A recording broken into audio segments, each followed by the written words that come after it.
শুরু করছি আমৃত্যু ভালোবাসি তোকে উপন্যাস। লিখেছেন ফারজানা মনি। সিজন 2 এর পর্ব 14। আবির আর মেঘ তানভীরের রুমে গেল। গিয়ে দেখে আরিফ, রাসেল, সাকিব ও মিম আগে থেকে অপেক্ষা করছে। আবিরের নির্দেশনা মতে সবাই রুমটাকে সুন্দর করে সাজানো শুরু করেছে। আরিফ বারবার আর চোখে মিমের দিকে তাকাচ্ছে। মিম লজ্জায় অন্যদিকে ফিরে কাজ করছে। কয়েকবার আরিফের তাকানো দেখে সাকিব মনে হয় কিছুটা বুঝতে পেরেছে। তাই সাকিব আরিফকে বলল, কোনো দিকে না তাকিয়ে কাজ কর, পরের বাসরটা তোর সাজাবো। মিম কিছুটা লজ্জায় নেতিয়ে পড়ল। আরিফ কথাটা না শোনার ভাব ধরে কাজ করে যাচ্ছে। আবির মেঘের খেয়াল রাখার এতটাই ব্যস্ত যে এদিকে কি কথা হচ্ছে তা তার মস্তিষ্কেও পৌঁছাচ্ছে না। মেঘ একটা চেয়ার টেনে বসে আছে। আবির কাজ করছে আর মেঘের সাথে কথা বলছে। আবির তো মেঘকে কোনো কাজে হাত লাগাতেই দিচ্ছে না। রুমটা সাজানো শেষে আরিফ, সাকিব, আবির ও রাসেল দরজার বাইরে চেয়ার নিয়ে বসে তানভীরের অপেক্ষা করছে। মেঘ আর মিম গেল বন্যাকে নিয়ে আসতে। বন্যাকে আজ শুভ্র রঙের শাড়ি পরানো হয়েছে। খোঁপায় কয়েকটা শুভ্র গোলাপ, ওষ্ঠে গোলাপ লিপস্টিক ও চোখে কাজল। পুরো বন্যাকে আজকে শুভ্র রঙের রানী মনে হচ্ছে। মেঘ ডাকলো, বেবি আমি চলে এসেছি, তোমার অপেক্ষার দিন শেষ। এখনই তোমাকে আমার ভাইয়ের রুমে নিয়ে যাব। বন্যা মেঘের কথা শুনে কি রিয়াকশন দিবে বুঝতে পারছে না। বন্যা হঠাৎই দেখলো যে তার বুকে ধুকপুকানি অস্বাভাবিকভাবে মাত্রা বেড়ে যাচ্ছে। কেন জানি ভয় হচ্ছে খুব। মেঘ বন্যাকে জড়িয়ে ধরে বলল, বেবি তোকে আজকে পুরো সাদা ফুলের রানী লাগছে। হঠাৎ মেঘের শব্দে ধ্যান ভাঙল বন্যার। বন্যা খপ করে মেঘের দুহাত চেপে বলল, দোস্ত আমার খুব ভয় হচ্ছে, কেমন জানি লাগছে। মেঘ মুচকি হাসলো আর বলল, এই সময় সবারই এমন হয়, তাই চাপ নিস না, আমার ভাইটা তোকে খুবই ভালোবাসে। মেঘ বন্যাকে নিয়ে তানভীরের রুমে গিয়ে বন্যাকে খাটে বসালো। তারপর বলল, এখন থেকে এই রুম আর এই রুমের মানুষ দুটাই তোর। তানভীর বন্যার বাড়ির লোককে এগিয়ে দিয়ে সে মোজাম্মেল খানের দেওয়া অন্য এক কাজে গিয়েছিল। এখন রুমের সামনে এসেই দেখে হরতাল। মনে মনে আওড়ালো, এরা ঠিক মতো বাসরটাও করতে দেবে না। দরজার সামনে গিয়ে বলল, কি সমস্যা? আমার রুমের সামনে কি? আরিফ দাঁত কেলিয়ে বলল, রুমের সামনে না, রুমের ভেতরে তোমার বউ যাবে তার কাছে যেতে হলে আমাদেরকে পার করতে হবে। তানভীর বলল, রুমটাও আমার আর বউটাও আমার, তাহলে তোদের কেন পার করব? সাকিব বলে উঠল, কারণ তোমার বউয়ের কাছে যাওয়ার চাবি আমাদের কাছে। বাইরে ঝিরিঝিরি বৃষ্টি পড়ছে। তানভীর হালকা হালকা ভেজা, ভিতরে গিয়ে চেঞ্জ করতে হবে। মানে তানভীর হালকা হালকা ভিজে আসছে বাইরে বৃষ্টি থাকার কারণে, ভিতরে গিয়ে ওকে চেঞ্জ করতে হবে, না হলে ঠান্ডা লাগবে। তাই বলল, কি চাস বল? রাসেল বলল, মাত্র 50,000 টাকা। শুনে তানভীরের মাথা ঘুরাচ্ছে। তানভীর বলল, ওরে এত টাকা আমি কোথায় পাবো? আমি সৎভাবে সরকারি চাকরি করি, আমার ব্যাংক ভর্তি টাকা নেই। 50,000 টাকা এখানে দিতে পারবো না, তার চেয়ে ভালো 20,000 টাকা নে আর রাস্তাটা ক্লিয়ার কর। সবাই হেসে বলল, না না তা হবে না। আবির নীরব দর্শক, চুপচাপ সব দেখছে। হঠাৎ তানভীর আবিরকে ডেকে বলল, ভাইয়া তুমি ওদের কিছু বলো না। আবির একটি শয়তানি হাসি দিয়ে বলল, সুমন্দি ভাই, আপনি আমার বউয়ের বড় ভাই, আপনার বাসরে আমার থাকা মানায় না, আমি ভাই যাই। বলে আবির শীষ বাজাতে বাজাতে চলে গেল। তানভীর শূন্য চোখে আবিরের যাওয়ার পথে তাকিয়ে আছে। অবশেষে কোনো উপায় না পেয়ে 50,000 টাকা দিয়ে রুমে ঢুকলো। বন্যা হঠাৎ দরজা আটকানোর শব্দ পেয়ে ভীত চোখে সামনে তাকালো। দেখলো তানভীর একটা শুভ্র পাঞ্জাবি পরে দাঁড়িয়ে আছে। বন্যা চোখ নামিয়ে নিল। তানভীর এক নজর চারিদিকে দেখল। ব্যালকনির সামনে শুভ্র পর্দাগুলো মৃদু মৃদু দুলছে। পুরো ঘরটা সাদা গোলাপ, কাঠগোলাপ ও রজনীগন্ধা ফুল দিয়ে সাজানো। খাটের একপাশে একটা টেবিলের উপর অনেকগুলো মাটির প্রদীপ জ্বলছে, যার আলোয় দেখা যাচ্ছে গোল শুভ্র বিছানায় এক মায়াবিনী। শুভ্র তার রানী বসে আছে। পরনে তার শুভ্র এক শাড়ি, খোঁপায় শুভ্র গোলাপ। তানভীর মোহনীয় দৃষ্টিতে তাকিয়ে আছে। এটা তার অর্ধাঙ্গিনী, হৃদয় ব্যাকুল করা মায়াবিনী, যার কাজল পরা সমুদ্রের মতো গভীর চোখে সে ডুবেছে বহুবার। বন্যা খাট থেকে নিচে নেমে আসলো। নিচু হয়ে তানভীরকে সালাম করতেও যাবে, ঠিক তখনই তানভীর তাকে উঠিয়ে সোজা করে দাঁড় করালো। বলল, তোমার স্থান পায়ে নয়, আমার এই বক্ষে। বলেই তানভীর তার বুকে আঙুলের ইশারা দিয়ে দেখালো। আবির মেঘকে খাইয়ে দিচ্ছে, মেঘ খেতে চায় না, আর আবির কিন্তু ধমকে খাওয়াচ্ছে মেঘকে। আবির হালকা রাগী রাগী কণ্ঠে বলছে, একবার আমার আহিয়া আসুক, তারপর তোকে মেডিকেলে নিয়ে বেঁচে দেব। স্টুডেন্টরা তোকে কঙ্কাল হিসেবে ইউজ করবে। পর্ব 15 আর 16। মেঘ বলছে, আহিয়ার আব্বু, আপনি আমাকে এই কথাটা বলতে পারলেন? আবির বলল, আমি তো সত্যি কথাই বলেছি।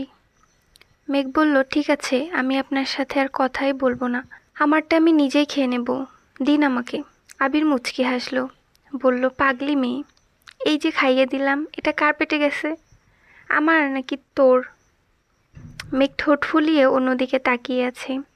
আবির আবারও বলল, মেঘ, তুই কি জানিস তোর এই রাগী মুখের ফোলার ঠোঁট দুটো আমার খুবই প্রিয়? মেঘ তাড়াহুড়ো করে বলল, না না, আমি একটুও রেগে নেই, খাইয়ে দিন। তানভীর বলল, বন্যা, তুমি আমায় কখনো পায়ে ধরে সালাম করবে না। কখনো যদি সম্মান দেখানো খুবই ইচ্ছে হয় তাহলে এই বুকে মাথা রাখবে। কখনো যদি খুব ভালোবাসতে ইচ্ছে হয় তাহলে এই বুকে মাথা রাখবে। আমার এই বুকটা তোমার জন্য সর্বদাই উন্মুক্ত। তুমি যে এই বুকেরই বাপাজোরে তৈরি। বলেই তানভীর বন্যাকে বুকে জড়িয়ে নিল। দুজন আর শুনতে পাচ্ছে দুজনের বুকের ধুকপুকানি।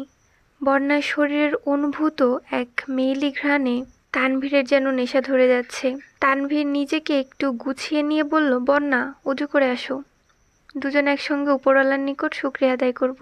বন্যা চলে গেল উজু করতে। তানভীর ব্যালকনিতে গেল। ঘন ঘন মেঘ ডাকছে এবং বিদ্যুৎ চমকাচ্ছে।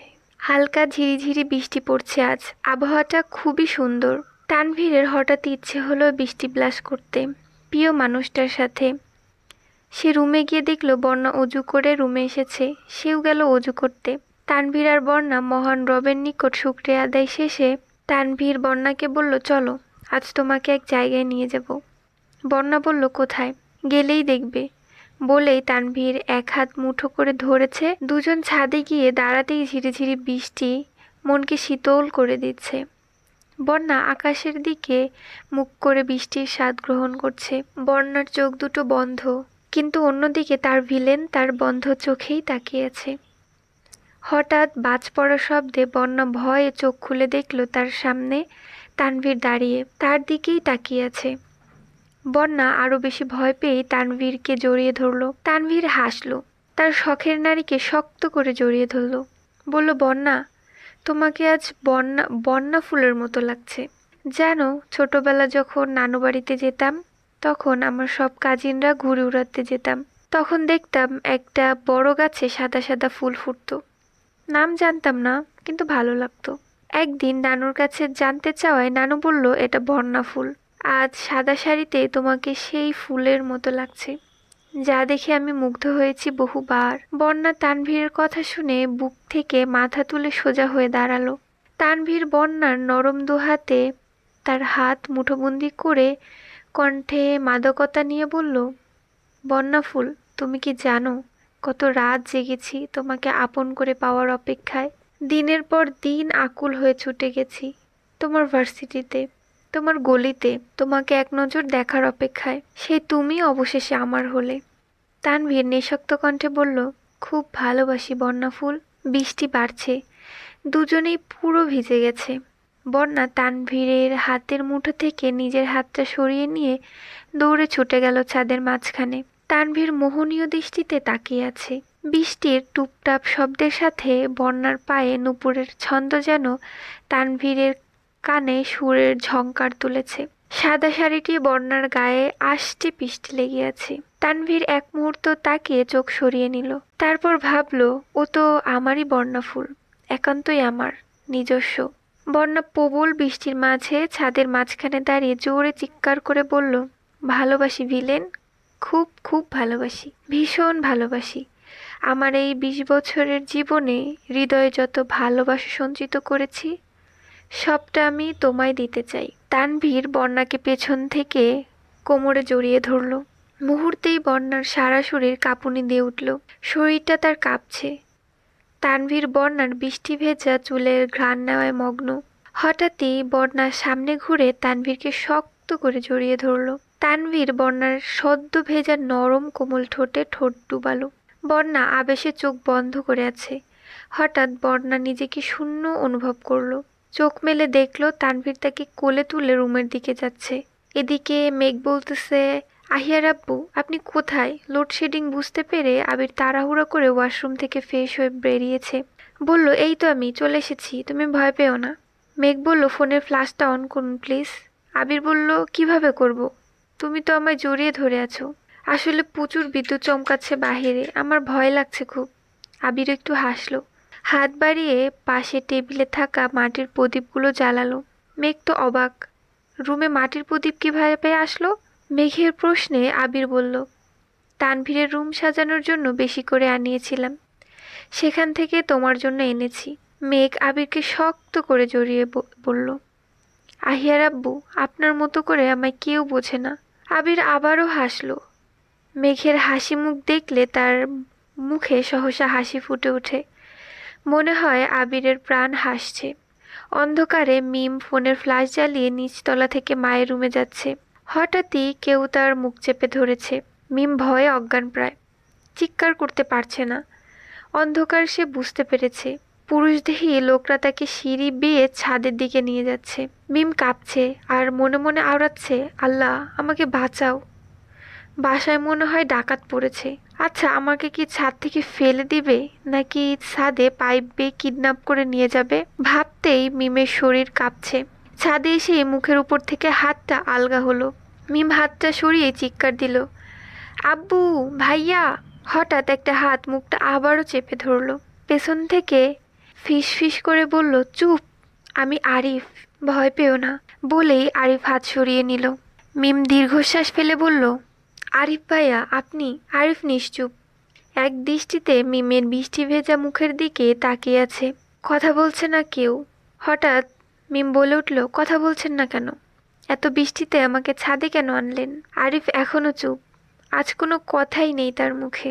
কি হলো আরিফ ভাইয়া? অন্য সময় তো মুখে কথার খই ফুটে, আজ কোনো কথা বলছেন না কেন? আরিফ চুপচাপ মিমের দিকে এক পা আগালো।